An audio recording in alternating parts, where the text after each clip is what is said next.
السلام علیکم. وعلیکم. میری روٹین ہوا کرتی تھی کہ میں صبح و شام کے اذکار اور رات کو سونے سے پہلے اذکار ضرور پڑھا کرتی تھی. تو ایک دن میرے ساتھ ایسے ہوا کہ میں سستی میں اور بس صبح کے بھی نہیں پڑھ سکی، پھر شام میں بھی میں سوچ رہی تھی ابھی پڑھتی ہوں اور پھر نہیں پڑھ سکی، اور رات میں بھی اسی طرح ہوا اور میں سو گئی. تو رات میں 3 بجے کے قریب میری آنکھ اپنے کمرے میں شور سے کھلی تو میں نے اپنے سامنے 3 ڈاکوؤں کو دیکھا جنہوں نے اپنے چہرے کور کیے ہوئے تھے، اور ہم رات کو دروازے بند کر کے سوئے تھے میں اور میرے ہسبینڈ،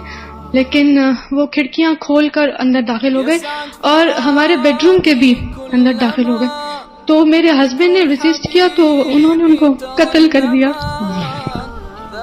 اس گھر میں ہم دونوں اکیلے رہتے تھے اور میرے ساتھ میری ایک چھوٹی نند تھی. تو جو سب سے پہلی بات میرے ذہن میں آئی وہ یہ کہ میں نے حفاظت کی دعائیں نہیں پڑھی، میں نے اذکار نہیں پڑھے، اور اس وقت جس طرح ہم سو کر اٹھے تھے بغیر دوپٹے کے وہ بیڈ روم کے اندر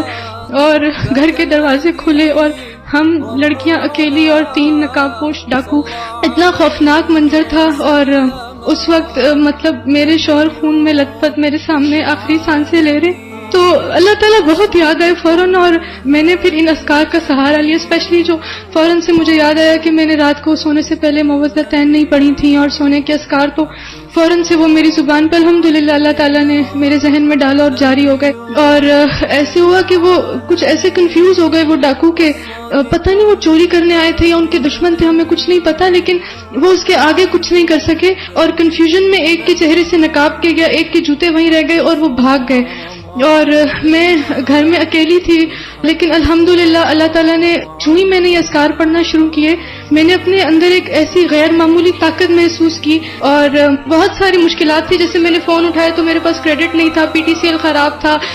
کوئی نہیں تھا اس وقت میں، لیکن اس مشکل سچویشن میں فوراً سے مینج کرنا، گھر والوں سے رابطہ کرنا، پھر اپنے ہسبینڈ کی میں نے ان کی روح نکلتے ہوئے اپنے سامنے دیکھی، اور یہ اذکار کا ساتھ تھا کہ میں اس وقت میں اسٹیبل رہی. پھر ان کو ہاسپٹل لے کر گئی تو بھاگتے ہوئے جو چیز سب سے پہلے مطلب مجھے سامنے نظر آئی وہ قرآن تھا، اور میں نے اپنے ہاتھ میں پکڑا اور اپنے ہسبینڈ کو لے کے ہاسپٹل گئی تو ڈاکٹرز نے ان کی ڈیتھ کو کنفرم کر دیا. اور جو ہی مطلب ڈاکٹرز نے پوچھا کہ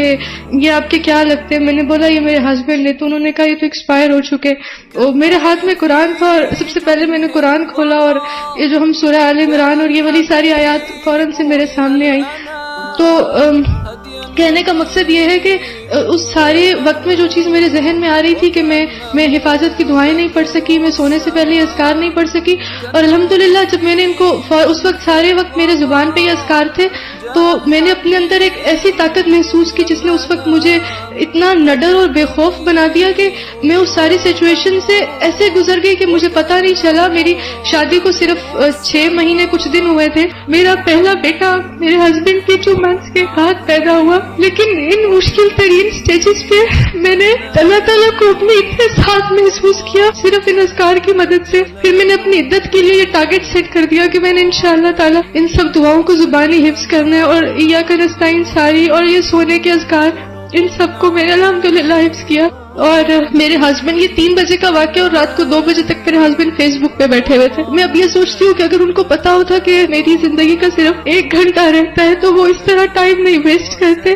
بس اپنی موت کے لیے ہر وقت تیاری ہو، اسپیشلی سونے سے پہلے ہمیں موت کی بہت زیادہ تیاری رکھنی چاہیے. اور اب الحمدللہ میں نے ان اذکار کو اپنا اوڑھنا بچھونا بنا دیا، اور جب میں ان کو پڑھتی ہوں تو میں بہت زیادہ سیکیور فیل کرتی ہوں، اور اگر کبھی یہ مجھ سے مس ہو جائیں تو میں کانفیڈنٹ نہیں ہوتی، میں بہت انسیکیور فیل کرتی ہوں. اور یہ آپ نے بہت درست بات کہی کہ